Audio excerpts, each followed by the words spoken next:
Prince Harry wants to elevate Meghan Markle to the status accorded to her, and why it reminds some royal commentators of the Duke and Duchess of Windsor. Plus, what outlet is reporting that Harry and Meghan could lose their titles soon?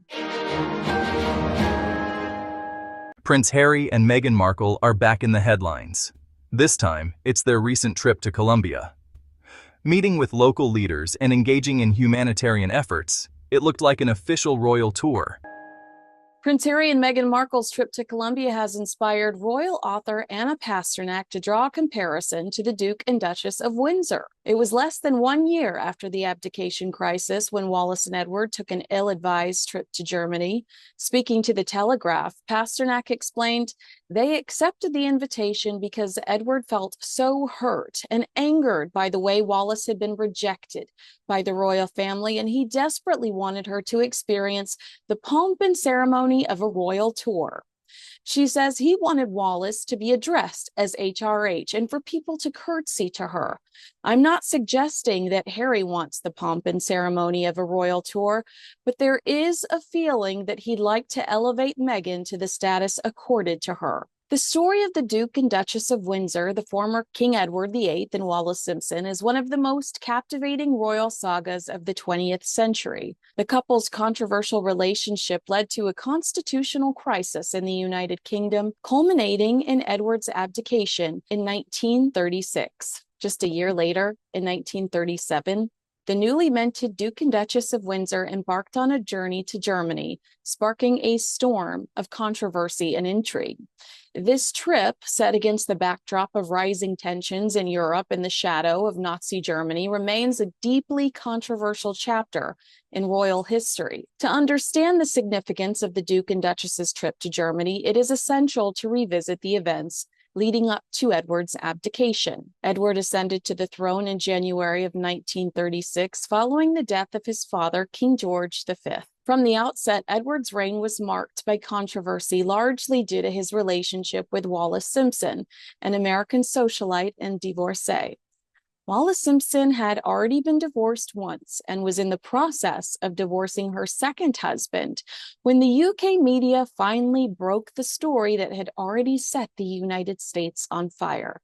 Wallis was romantically involved with Edward, King of the United Kingdom of Great Britain and Northern Ireland, and of the British Dominions and Emperor of India. The relationship was seen as scandalous by many in British society, particularly the establishment and the Church of England, which disapproved of divorce. As the head of the church, Edward was expected to uphold its teachings, making his eagerness to marry Wallis a constitutional crisis. The British government, led by Prime Minister Stanley Baldwin, made it clear that Edward could not marry Wallis and remain king. But here's the catch. They're no longer working royals. Observers say this trip was a power move, with Meghan positioned front and center. Some compare them to Edward VIII and Wallis Simpson, who also sought global influence after leaving royal duties. Faced with the impossible choice between the throne and the woman he loved, Edward chose to abdicate. Actually, that's a little dramatic. I don't know if he ever really wanted to be king. Anyway, on December 11th, 1936, he became the first British monarch to voluntarily relinquish the crown, passing the throne onto his younger brother, who became King George VI. In his abdication speech, Edward famously declared, "I have found it impossible to carry the heavy burden of responsibility and to discharge my duties as king as I would wish to do without the help and support of the woman I love." Following the abdication, Edward was given the title Duke of Windsor, and the couple married in June of 1937. The abdication had significant political and personal ramifications, leaving the Duke and Duchess largely isolated from the British royal family. Seeking purpose and recognition, the couple embarked on a series of trips abroad, including the infamous visit to Germany. In October 1937, just a few months after their marriage, the Duke and Duchess of Windsor traveled to Germany. The trip was ostensibly a private visit, but it quickly became a matter of international interest and concern. Germany, under the leadership of Adolf Hitler, was in the midst of its aggressive expansionist policies and the persecution of Jews and other minorities. the Nazi regime was becoming increasingly powerful, and Europe was on the brink of war. The Duke and Duchess's decision to visit Germany at such a time raised eyebrows and led to speculation about their political sympathies. Edward had previously expressed admiration for some aspects of Hitler's regime, particularly its strong stance against communism. But the extent of his support for the Nazis has been a matter of historical debate. Royal author Andrew Morton, who scored the incredible scoop in 1992 with Diana, Her True Story, wrote a fascinating book on this specific topic called 17 Carnations, the Windsors, the Nazis, and the Cover-Up.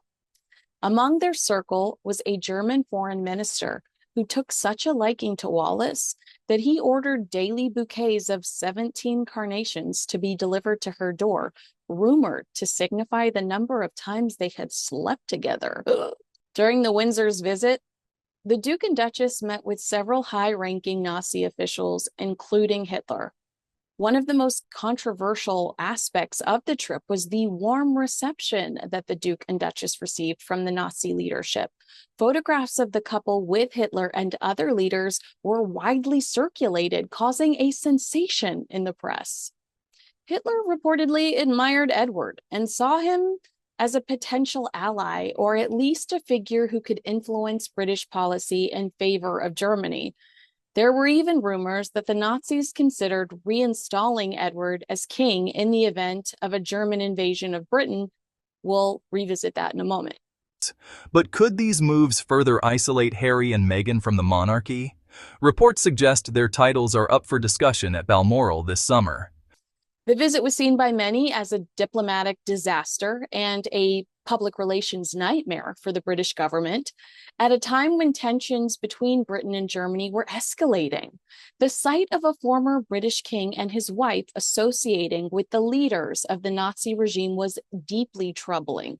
It fueled suspicions that Edward harbored pro-German or even pro-Nazi sympathies, a perception that would haunt him for the rest of his life. It was not merely a social visit. It had significant political implications. The British government under Prime Minister Neville Chamberlain was deeply concerned about the optics of the visit.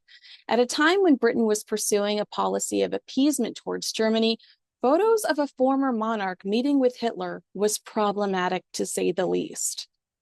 The trip also had personal consequences for the Duke and Duchess. It further strained their already tense relationship with the British royal family and the government.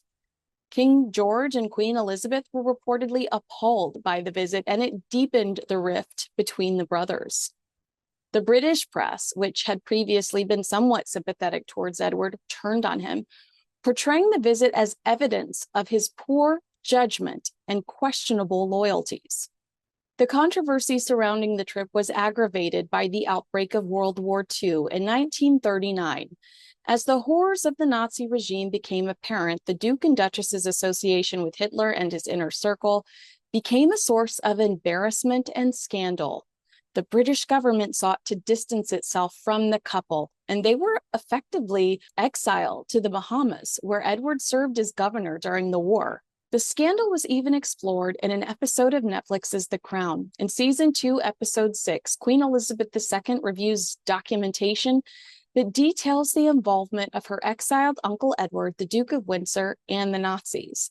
The episode explores the Windsor File, the German documents that suggest that the Duke had a relationship with Nazi high command and sympathized with aspects of Hitler's regime. The question of whether the Duke of Windsor harbored pro-Nazi sympathies in real life has been the subject of much debate and speculation. Some historians have argued that Edward was naive and politically inexperienced, lacking the insight to fully understand the implications of his actions.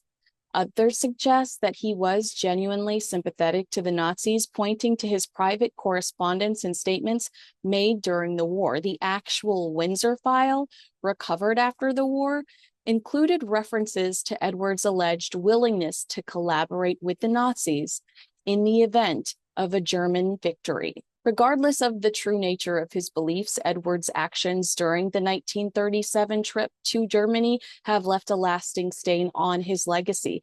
The visit is often cited as evidence of his poor judgment and his failure to appreciate the seriousness of the situation in Europe at the time. Will King Charles act, or will the Sussexes continue walking the fine line between royalty and rebellion? Thanks for watching. See you in the next one.